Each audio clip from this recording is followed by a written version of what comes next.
Thanks for joining us this week on Email Geeks at Home Drinking Coffee. Join your hosts Chris Marriott and Paul Schreiner each week as they talk email marketing, life, purpose, faith, but mainly email marketing. If you're looking for some normalcy in these crazy times, you've come to the right place.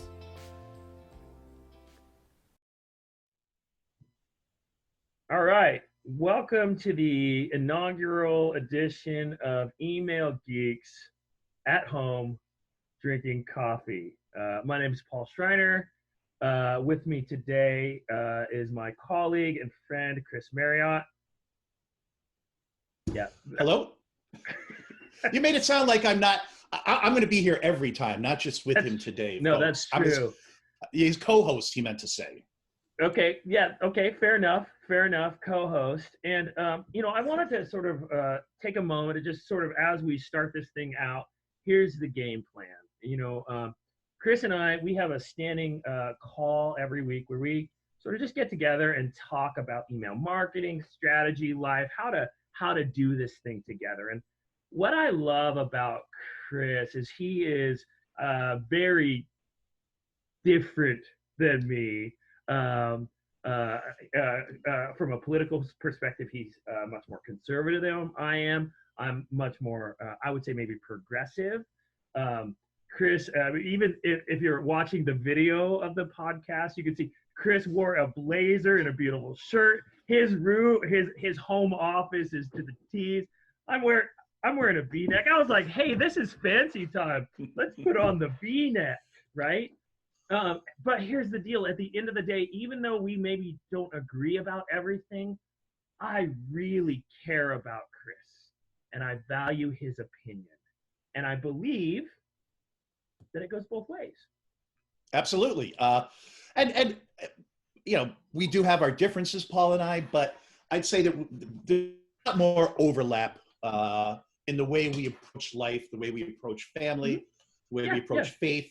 So we do have a lot of overlap, but again, we do disagree, not vehemently, but we are wide apart on certain areas. And yet we are best of buddies. And whenever that is also, I think, the rationale. As we were kind of on our call last week, we were just kind of talking about our industry and the sort of pain points that we're all going through. And I was like, there's kind of a universal thing here. And we've been kicking around the idea for a podcast for a long, long time, at conferences and whatnot. But it was like, no, now it's time. I think it is time. I think the idea that, we can sort of model what it looks like to disagree, what it looks like to agree, and maybe offer some perspective to the industry that's a voice that needs to be heard. That's the idea. Perfect. Yep. There you go. Well, this is Email Geeks at Home Drinking Coffee because we, need a long title. The more words, the better. Chris, what are you drinking today? I am drinking, and I am sponsored today by Santo Domingo coffee from the Dominican Republic. And yes, that's a brick. You know what's great about that, Chris? I was supposed to be on vacation right now in the Dominican Republic. You would be drinking this. You're right. It's very sad. Facebook reminded me today that 4 years ago, I was in St. Martin on a glorious vacation today, and which is where I discovered Santo Domingo. So it's kind of the circle of life in a way. And you've got a traditional mug. I've got a traditional mug. Good. Yes, good, which has some words on it that at some point I will explain. Not today, but at some point these words have meaning. I am drinking. It's a Aldi's blend. I know. It's organic, Peruvian beans. Come on, you're already laughing. Oh, I love the fact that you brought your bag in as well. I mean, we didn't plan that. Anyway, so I have hunted high and low for. I'm kind of a coffee nerd, snob. That's okay. I'm comfortable in my skin. Yes, you are. I've looked for cheap beans that I like, and so as we're looking at, I think the coronavirus episode. This is the one. Here's how to save money on good coffee, and so I do like those. These are the Peruvian. I also like Ecuadorian. Both are very good. In terms of your palate, this is a little more chocolatey. The other one's a little fruitier. It has to do with the soil that it's grown in. I'm going to stop being a nerd for a second. Anyway. Yeah, this isn't Coffee Geeks at Home. I think we've probably already handled introductions a little bit. Chris, you want to just give us 10 seconds on your background, and then I'll do the same? Sure. I run a company called Email Connect. We help email marketers, for those you don't know, into vendor selection process through the RFP. I've been working in email since 2004, both on the vendor side, Axiom and Digital Impact, as well as on the consulting side. And that's me. Cool. Paul Schreiner, one of the founders at Audience Point. Audience Point, we do send time optimization. I guess technically the original inventor. It grew out of a need for me to reach my audience better. I was on staff with Young Life, which is a Christian outreach to high school students, and needed a better way to reach my donors. And so kind of went headlong into this thing and really became a student of the game. Have enjoyed learning more and more about it. Launching some new products coming up. So that's kind of fun. We'll hopefully get to talk about that while we're here. Okay, now that boulder that feels like it's about to crush all of us, sometimes you get to pick the topic. Hey, Chris, let's talk about, strategy. Right. And sometimes the topic picks you, right? Yep. And this is one of those days that I feel like the topic kind of picked us. I know that we're all feeling the weight of this coronavirus, COVID-19. We are not experts, medical experts. Do not trust our medical opinions. So we're not going to cover any of that stuff. Wash your hands. Are we good with that? We can move on. Okay. Wash your hands, 20 seconds, find a song. But what we can do is talk through sort of things that we have run into in life that maybe mirror this, how to deal with some of the challenges, what we're seeing, feeling, touching, tasting, and hopefully be able to provide sort of a perspective, a voice, again, that could be heard. okayest podcast ever. So Chris, I'll start it like this. I was talking to my friend, George DeGuido, who we both know. Name dropper.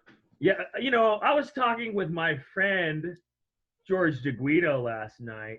Anyway, he's a longtime email marketing vet, and he's in New York City, which right now, at least in the United States, is kind of our ground zero, right? Yep. And it just dawned on me, here I am in Chattanooga, Tennessee. I am aware and scared about all of this stuff going on for my family, for my kids, for our neighbors, for our medical professionals. You're in Chicago, where we haven't seen that same sort of exponential growth either. But George and a lot of our email marketer friends are in those areas. They are in New York City. They're in Chicago, or in Los Angeles. They're in Washington State. Chris, again, you're no expert on this, but you do have a life experience they can share. What are your thoughts on, man, I am in the center of the storm. How do I handle this? Because I feel like I'm about to puke every 15 seconds. Yeah, well, and I think most people are handling it as they've been directed. You stay inside. It's hard to focus on your job when that's the podcast. Stay at home, drink coffee with the Schreiner and Marriott. I think one of the ways you deal with this is that it will end. I mean, it isn't the end of the world. The pandemic will end, and we're all going to come out on the other side of it at some point. And I think the most important thing that people can do professionally and personally at a time like this is to try to stay focused on what you need to be doing. And you need, you have a job to do. Hopefully you still have a job, and you have a job to do. And, it's very easy now. And Paul, your audio just kicked out.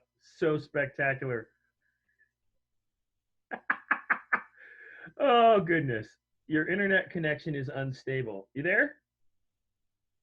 No. I wonder if it's my internet connection. I can still see you. And I'm pretty sure they'll be able to hear it here too. Do you want to turn your audio off and on real quick? Yeah. Oh no, there you're back. You're back. Oh. So again, this is part of the promise, right? And I think now's a good time to sort of interject. We're all at home. You know, we're gonna have dogs barking. We're gonna have kids interrupting. Audio's gonna pull out. That the reality is this is our world right now, at least for short term. And so it is what it is, right? And there's There's the dog barking. And I'm pretty sure it was on your end, not on my end. Oh no, without question. I mean, you can't stream 7 streams of Netflix at the same time and not have an impact. You know what I mean? True. Well, so I'll just finish my thought, and which I think most of you did hear, which is, you know, part of doing the right thing is to stay focused on your job, and not being paralyzed. Stay focused on this side, not being paralyzed by indecision, which can be very easy to fall into. It can be very easy to say that can wait till later. That thing I was going to do can wait till later. That A/B test I was going to do, if you're an email marketer, can wait till later. That RFP I was going to start can wait till later. That you know, that proof of concept I was going to do with Audience Point can wait till later. Look at that. There you go. You're welcome. But all of these things, the fact of the matter is, you know, you owe it to your company and to your own career that, you know, you don't lose these weeks. And, you know, you need to keep these things moving forward so that when we get to the other side, and we will, you know, you're not playing catch up to your competitors that have stayed focused. And you know, again, staying focused on your work, even when you're trapped at home and you have a rickety setup like my good friend Paul has, Rickety? unlike the professional, what you're seing here, rickety's a good word for it. Yeah, you no, know, that's fair. Again, I think you help yourself, you help your company. And I'm gonna double up on what you're saying, Chris. I think when these kinds of moments hit, our instinct is to pull back, is to constrict. Right. It's to get into like defensive mode. I'm gonna turn off all of my car insurance. I'm gonna fill my garage with toilet paper. You know, like I'm gonna pull back, right? I'm gonna and then once I have my defensive position, now I can start thinking about what my career is gonna look like, what we're gonna do as a business. But here's the thing, especially for email marketers, and I had this conversation last week with a couple of them, so I think it is very relevant. Many of our marketers, and some are not selling things online, but this is the primary channel that most businesses and organizations are using to interact and connect with their customers. And so we have, I think, can we cuss in this podcast, Chris? No, I think we want to be family friendly. So I can't say shit ton, because that's a measurement. All right, now we're PG 13. You did it, Schreiner. No, we have a shit ton of marketers and connecting with. Well, man, I did that wrong. We have email marketers connecting with a shit ton of customers around the world who are all in that same scared place, who are in that defensive position. And if everyone is in that defensive position, the ball never moves, right? Right. And so it takes us to take a moment to sort of rejigger our thinking to say, okay, no, now is when I have to be on offense. Because here's the deal. If you are selling online and your brick and mortar stores are now closed, the only path to revenue for your company is through email, right? And so how do we do that? We double down. We email more, right? Now, maybe not to everyone. That's where you might want to start thinking about frequency, right? And so looking at sort of propensity for someone who wants to open emails. I know we have a score, frequency score, I think it exists in the industry a fair amount. That idea that says, okay, so Chris Marriott will open 200 messages a week if you send them to him, right? Those are the people. I want you to send 200 messages to Chris offering him umbrellas, 20% off. He'll buy, I promise. Maybe. But let me jump in here because he paused to catch a breath. Yeah, if I wear my consumer hat for a moment, we as email marketers do walk a fine line at the moment, and Paul was getting to that, and I think it's very true. as a consumer, I get an email from a brand and it's from their CEO. And I'm thinking, I don't care what your CEO thinks No, about. I don't care at all. Thank you. That I'm glad he cares, but I don't care that he cares about me. And then on the other side, if they're just completely business as usual emails, part of me also says, don't you know there's a pandemic? Right. And which isn't fair. I mean, I'm criticizing, as a consumer, I'm going, hey, I don't care what your CEO thinks, but hey, business as usual. And so I think it's a fascinating challenge for you email marketers to get between those two things. I think that's, and I'll give you a great example. Client of ours, Spartan Race. They are basically, and I wrote about this last week in something that was on the OnGage blog. But the Spartan Race really is three businesses in one. If you don't know, they run those ridiculously hard races all around the globe. And so part of their business is a booking business. You book races. That's the big part. And so they're like a hotel kind of in that regard. They book races. Second part of their business is e-commerce. People get the garb for the racing. Mm-hmm. And the tiniest part of their business, but was on their radar to grow, was content marketing, because it's a big lifestyle brand. And their CEO, frankly, has opinion on fitness routines and on what to eat. And within 48 hours of this whole thing going down, their race business collapsed for the near future. No one's going to run races. You can't. Their e-commerce business, went down. And so they pivoted to content marketing 100%. And they're keeping in touch with their racers. And the whole idea of this campaign is, so that you stay ready for when you can race again. And I think that's brilliant. They're daily emails that are going out to their list. And I think it was an unbelievable pivot, well executed, but also, again, they're finding that line. What is the appropriate thing to do that is valued, it isn't taking advantage, and is looked forward to, and is a sign of some bit of normalcy to their subscriber list. So, and you know what I love about that, Chris, is I'm in the game, and when I say game, I mean email marketing game, because I do put such a great value on relationships, and email marketing is 100% a relationship marketing. One to one. Right. Yep. People have opted in. They're saying, I want to hear from you, right? Yep. And so now it's good for me to reach out.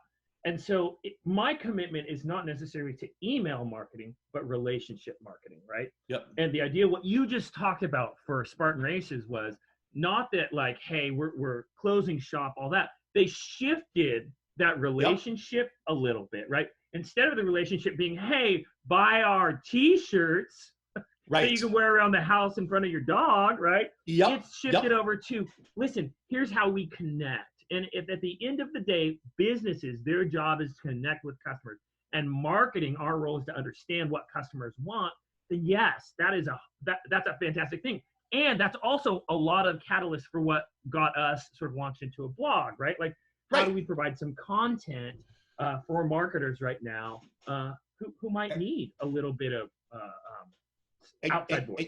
And you know what, Paul? When it's hopefully sooner rather than later, they go back to running their races, and they will have established a habit. They will have built their content business. They didn't stand still. They will say, now their subscribers will be looking for these unbreakable recap emails of things, again, they can do at home. And so their business will be better on the other side of this. And that's why we say brand voice. They are increasing customer loyalty. They're getting known for content. Yep. Yeah. And that's why Paul and I both say you can't stand still. You got, again, do that RFP, do that POC with Audience Point or whomever. Do that A/B test that in fact, you probably have a little more time on your hands to do some of these things. So go on offense. I have one thought, and then I want to ask you a question, Chris, because this came up in kind of our planning calls. I think part of this kind of fits in, but it's that concept of purpose. For me, purpose is so critical, right? If I feel like I'm helping the world, I will give you a kidney, I'll give you an arm, pick which arm you want. Like that's for me. Like purpose drives me, right? And so when I can reshift and recalibrate that concept of, okay, I'm an email marketer and I'm not just sending deals on lawn chairs out, but I'm actually sort of helping keep my colleagues employed, right? This is shifted from, man, we're trying to sell our wares, and it has shifted over into the long-term sustainability of our business. And when you can get that focus in your head, suddenly this concept of, well, man, I'm really discouraged by our world and all of the feelings. Okay, that's true. And, put a pin in it for a little bit, put it on the shelf. It's still there. It'll be there at the end of the day. But recognize how critical your role in your business is right now. Yep. Okay. Now the next thing, and you brought this up a couple times, and I think, and I think this is probably important. It's both a little bit of a plug for you, but also thank you. Yeah. Anyway, but I think also very relevant to this discussion about sort of going on offense, about all of it. You brought it up a couple times, and that it's that concept of RFPs. And I'm going to frame it for you. All right. And I'm just, or another way to say that is I'm teeing it up for you and you're going to hit a home run, right? I hope so. Yeah. Call me the Rolly Fingers of this whole situation. Actually, more like Bobby Jenks later in his career, teeing up home run after home run for the White Sox. Fair enough. Those are both old-timey references for folks. Yeah, that's true.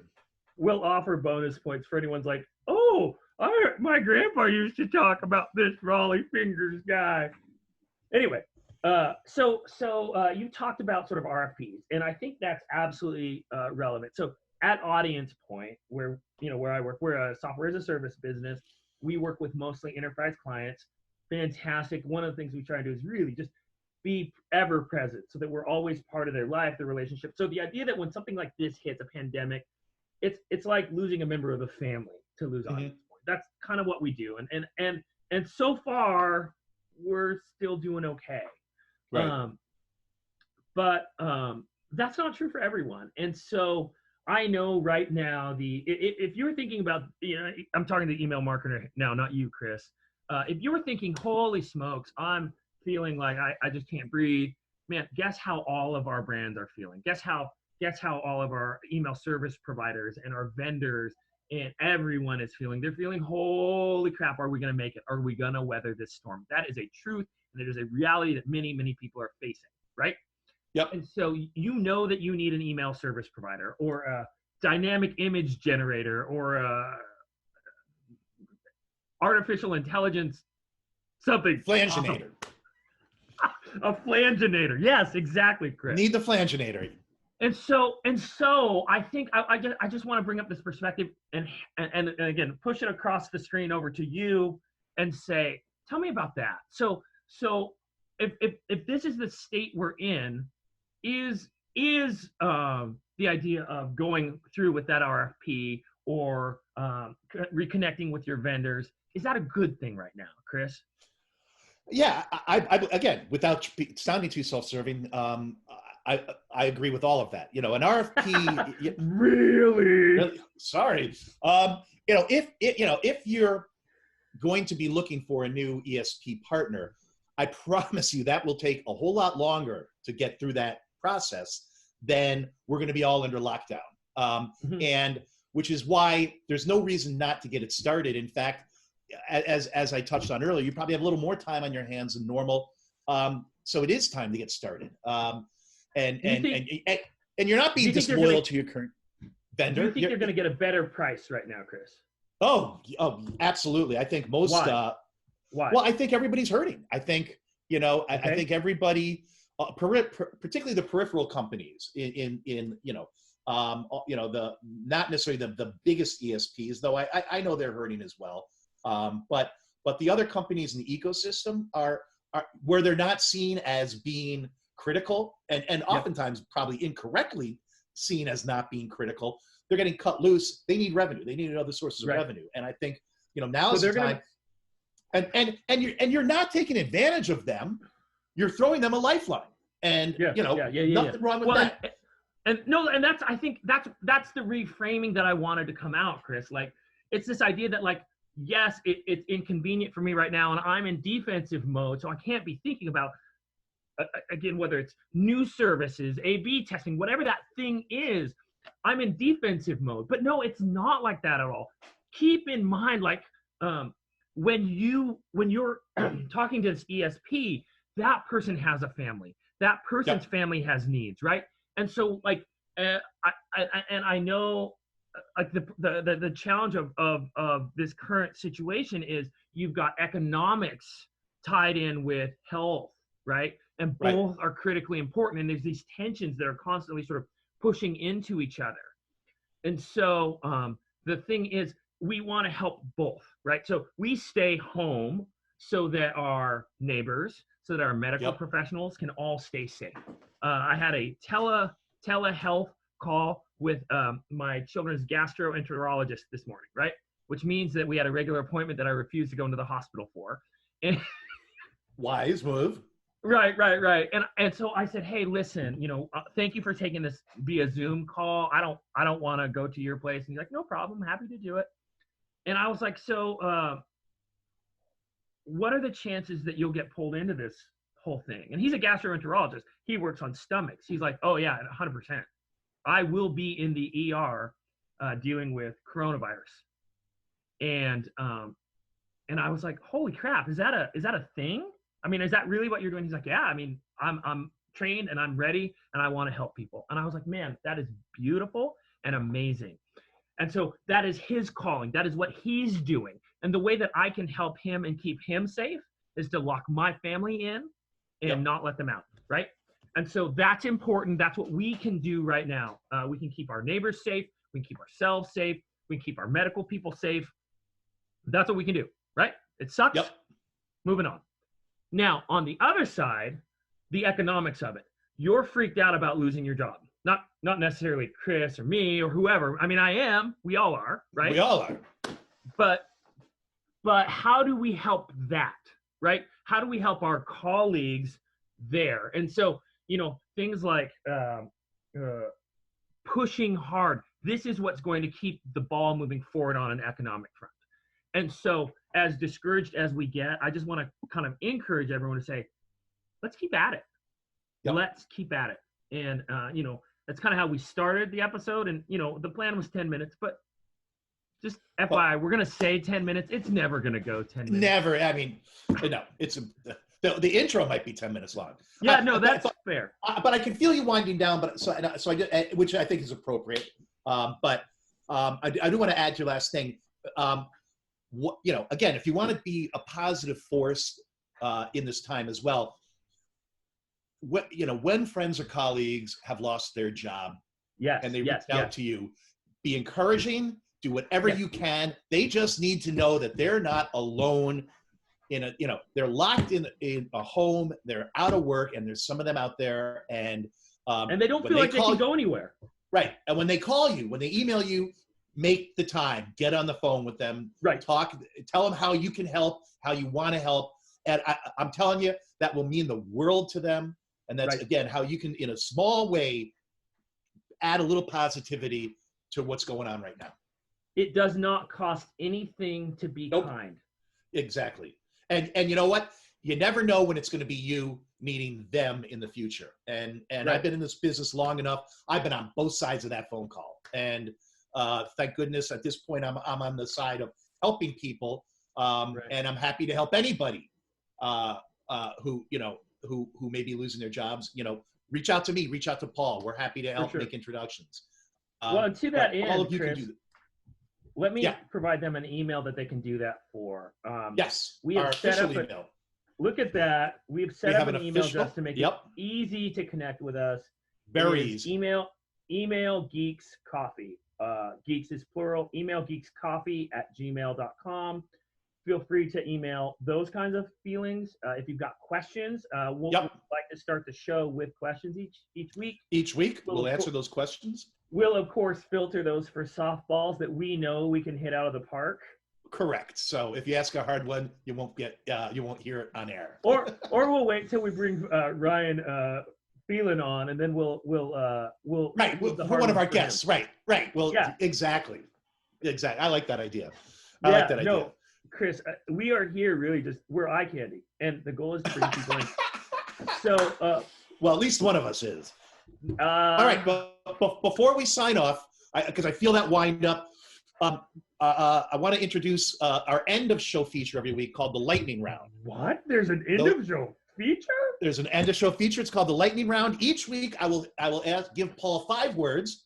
Oh, good. And the first thing that pops into your head for each word. There's no right answer, no wrong answer. This is what we call seeing how Paul thinks.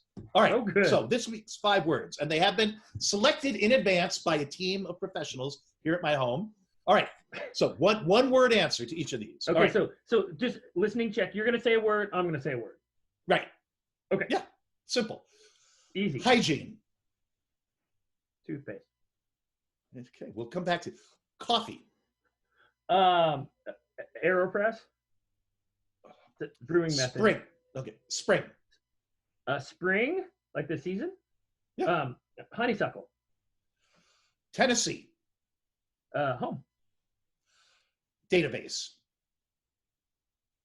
Elasticsearch. What was that? Elasticsearch. I've been doing a lot of work in Elasticsearch. Oh, okay. It's not. It technically, it's not a database. It's a document store. But whatever. You get the I think you need to. You're going to have to get better at this. Come quicker. I liked your answer to hygiene was the only one that fascinated me. Toothpaste. Really not I thought- honeysuckle? Can I talk about why honeysuckle? In a second, I just want to say hygiene. I was kind of looping that in because of the hygiene you do on email lists. And I thought, is he going to go to personal hygiene or is he going to go to email hygiene? Yeah, Now we know we're personal. getting into Paul's brain.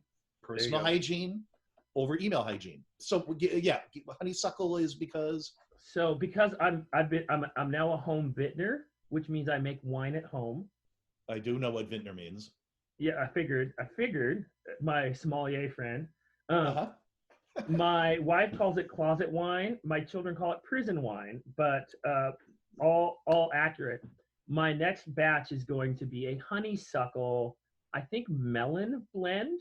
And so I'm waiting for the honeysuckle season to spin up here so I can start. I got to get 6 cups of honeysuckle. Okay. Well, now we know when we say spring, Paul thinks of booze. When we say summer, Paul thinks of booze. Winter. That could be Paul's answer to almost anything. If you've ever hung around with him at a conference, you know what I'm talking about. I have no idea what you mean. Anyway, wrap up, Paul. Yeah, no, I think we're kind of done with our first episode. Yeah. Man, so great to be able to do this with you, Chris. Our plan is really sort of 8 weeks of this. Hopefully provide some insight and again a voice maybe that the industry could hear right now. And hopefully then get picked up by syndication, right? Reruns. That's where the money Right. is. Then we can retire like Seinfeld and just make all this money. But we're getting ahead of ourselves a little bit. Right. So we're gonna bring some guests in. If you've got topic ideas, if you've got questions you want asked or answered, if there's somebody you want to hear from, let us know. That email address again is emailgeekscoffee@gmail.com. We're gonna post this in terms of video form up to YouTube, then also to the Audience Point blog, which we'll share that link around. We will also split the audio out into a separate channel that you can listen to on all of your audio podcasting services. There you go. Thanks, everybody. Thank you for joining us today, and we'll be back next week. Yep, there you go. Thanks, everybody. Bye.